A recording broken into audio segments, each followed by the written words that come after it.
और उधर उमेश पाल हत्याकांड की जांच में इस वक्त एक और बड़ी खबर सामने आ रही है और खबर यह है कि जांच में शाइस्ता ने जानकारी ये दी है एसटीएफ को कि मौत के बाद शाइस्ता प्रयागराज में आई थी। इस तरह की जानकारी आ रही है। आपको बता दें कि वो अतीक को दफनाए जाने से पहले उसे आखिरी बार देखना चाहती थी। इसके लिए 16 अप्रैल को शाइस्ता प्रयागराज पहुंची थी और खुलदाबाद इलाके में किसी बेहद करीबी के घर पर रुकी थी। 15 अप्रैल को अतीक और अशरफ की गोली मारकर आपको बता दें कि हत्या कर दी गई थी।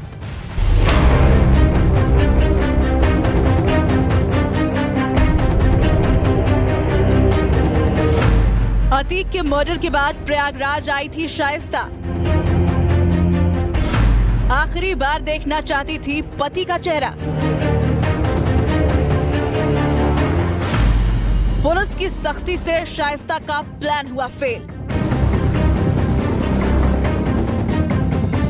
माफिया सरगना अतीक अहमद और उसके भाई अशरफ की हत्या की खबर मिलने के बाद शाइस्ता परवीन प्रयागराज आई थी। वो अतीक की हत्या के बाद आखिरी बार उसका दीदार करना चाहती थी। उसे कब्रिस्तान में सुपुर्दे खाक किए जाने से पहले आखिरी बार उसका चेहरा देखना चाहती थी, लेकिन पुलिस के सख्त पहरे की वजह से वो ऐसा नहीं कर पाई। पुलिस सूत्रों के मुताबिक शाइस्ता के साथ शूटर साबिर भी था और दोनों कसारी मसारी के उस कब्रिस्तान तक पहुंचना चाहते थे जहां अतीक और अशरफ को दफनाया गया। इसके लिए शाइस्ता 16 अप्रैल को ही प्रयागराज आ गई थी और खुलदाबाद इलाके में किसी करीबी के घर पर रुकी थी और बुरके में कब्रिस्तान पहुंची महिलाओं की आड़ में अतीक के शव के करीब तक पहुंचने की उसकी प्लानिंग थी और इसके लिए शाइस्ता प्रयागराज में ही रुकी हुई थी। लेकिन पुलिस को इसकी भनक भी नहीं हुई और सभी को यही लगता रहा कि शाइस्ता प्रयागराज नहीं पहुंची। पुश्तैनी कब्रिस्तान है और यहीं पर शाइस्ता आना चाहती थी, लेकिन जिस तरह के सुरक्षा इंतजाम थे उसको देखते हुए लास्ट मोमेंट में शाइस्ता को अपना प्लान बदलना पड़ा और शाइस्ता यहां पर नहीं पहुंच पाई थी। लेकिन पुलिस को भी आशंका थी कि शाइस्ता आ सकती थी, इसलिए महिला पुलिस कर्मियों को बुरके में भी तैनात किया गया था और भारी पुलिस फोर्स के साथ ही जनाजे में आने जाने वाले हर शख्स की आईडी भी चेक की जा रही थी, जिसकी वजह से शाइस्ता का प्लान फेल हो गया। पुलिस सूत्रों के मुताबिक 17 अप्रैल को साबिर के साथ शाइस्ता प्रयागराज से फरार हो गई। शाइस्ता से जुड़ी ये सारी जानकारी एनकाउंटर में मारे गए अतीक के बेटे असद के दोस्त आतिन जफर को हिरासत में लेकर की गई पूछताछ से सामने आई। 16 अप्रैल को शाइस्ता आतिन के पिता जफरुल्लाह के घर पर रुकी थी। पुलिस के सूत्रों का दावा है कि उमेश पाल के शूट आउट वाले दिन आतिन जफर ने ही असद का मोबाइल फोन और एटीएम कार्ड इस्तेमाल किया था, जिससे पुलिस को गुमराह किया जा सके। फिलहाल पुलिस आतिन से पूछताछ के बाद सामने आए तथ्यों की जांच में जुट गई है ताकि पूरे मामले का सच सबके सामने लाया जा सके।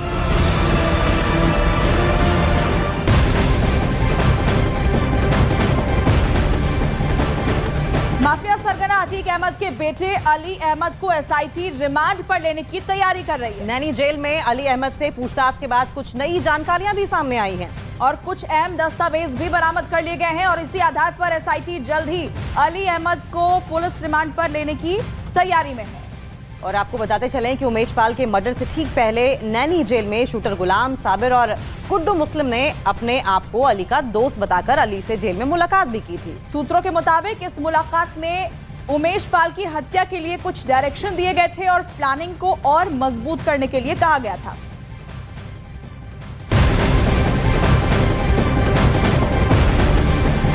और उमेश पाल मर्डर केस में यूपी एसटीएफ को एक और चौंकाने वाली जानकारी मिली है। सूत्रों के मुताबिक उमेश पाल की हत्या में अतीक के चौथे बेटे एज़म की भी भूमिका थी। दावा है कि इस वारदात में इस्तेमाल किए गए सभी आईफोन की क्लाउड आईडी एज़म ने ही बनाई थी।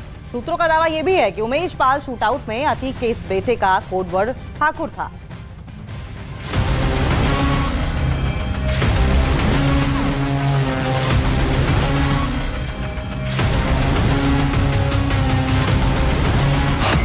उमेश पाल केस में ठाकुर की एंट्री। मर्डर में शामिल था अतीक का बेटा एज़म। एज़म के मोबाइल फोन से बड़ा पर्दाफाश। उमेश पाल मर्डर केस में अब ठाकुर की एंट्री हो गई है। इस मामले में बड़ा पर्दाफाश हुआ है कि ठाकुर यानी अतीक के चौथे नाबालिग बेटे एज़म की भी अहम भूमिका थी। ठाकुर ने ही वारदात में इस्तेमाल किए गए सभी आईफोन की क्लाउड आईडी बनाई थी। इसके अलावा ठाकुर को भी एक आईफोन दिया गया था। सभी आईफोन पर फेस टाइम ऐप की अलग आईडी बनाई गई थी। पुलिस सूत्रों का दावा है कि उमेश पाल केस की जांच में जुटी यूपी एसटीएफ को एक और चौंकाने वाली जानकारी मिली।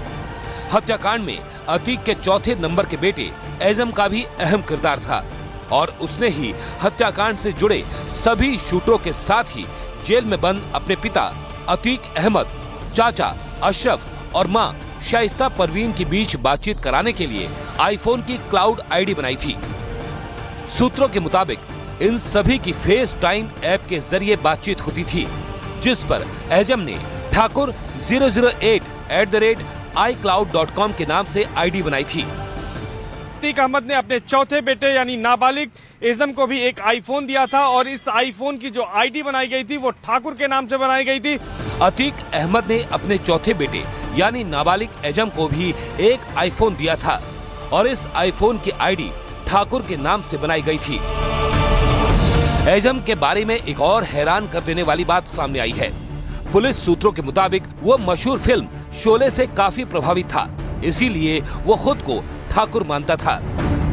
अतीक के बेटे एजम ने फेस टाइम ऐप पर अपनी आईडी भी ठाकुर के नाम से ही बनाई थी, जिसके जरिए उमेश पाल हत्याकांड के सभी आरोपी एक दूसरे से बात करते थे, जबकि वो उमेश पाल को गब्बर बुलाता था। उसने अतीक अहमद की फेस टाइम आईडी बड़े 006 और अशरफ की आईडी छोटे 007 कोडवर्ड से बनाई थी। इसी तरह वकील खान सौलत हनीफ की फेस टाइम आईडी एडवो 10 बनाई थी।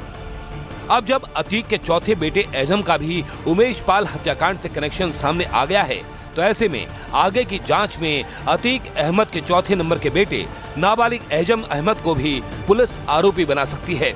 यानी आने वाले दिनों में अतीक फैमिली के एक और शख्स पर शिकंजा कसा जाना लगभग तय माना जा रहा है।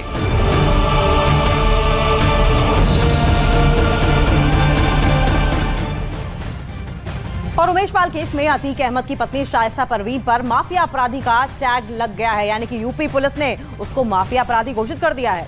लेडी डॉन शाइस्ता अभी तक पुलिस की पकड़ से दूर है, जबकि उसके पति अतीक की हत्या और बेटे असद का एनकाउंटर भी हो चुका है। लेकिन इतना सब होने के बाद भी वो सामने नहीं आई है। पुलिस और एसटीएफ की टीमें लगातार शाइस्ता पर शिकंजा कसने और उसे पकड़ने के लिए छापे मार रही हैं, लेकिन वो अब तक पुलिस के हत्थे नहीं चढ़ी।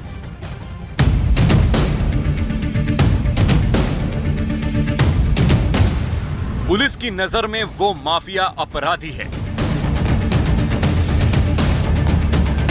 उसे शूटरों से घिरे रहना पसंद है। नाम है शाइस्ता परवीन।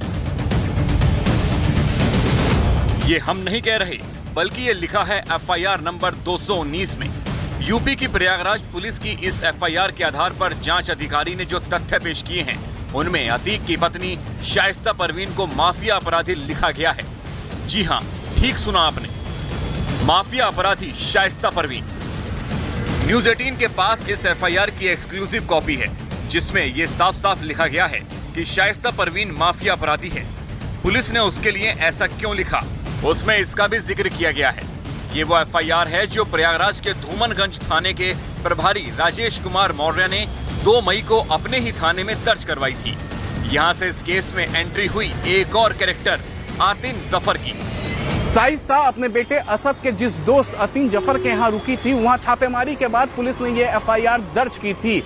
असल में अतीक की हत्या के बाद शाइस्ता उसके जनाजे में शामिल होने के लिए 16 अप्रैल को आतिन के घर पर रुकी थी।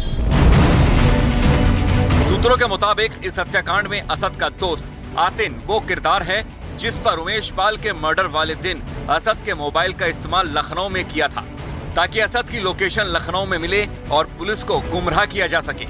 ऐसे में पुलिस के रडार पर वो पहले से था। फिर 2 मई को आतिन की गिरफ्तारी के बाद पुलिस ने अपनी तरफ से उसके खिलाफ एफआईआर दर्ज की थी।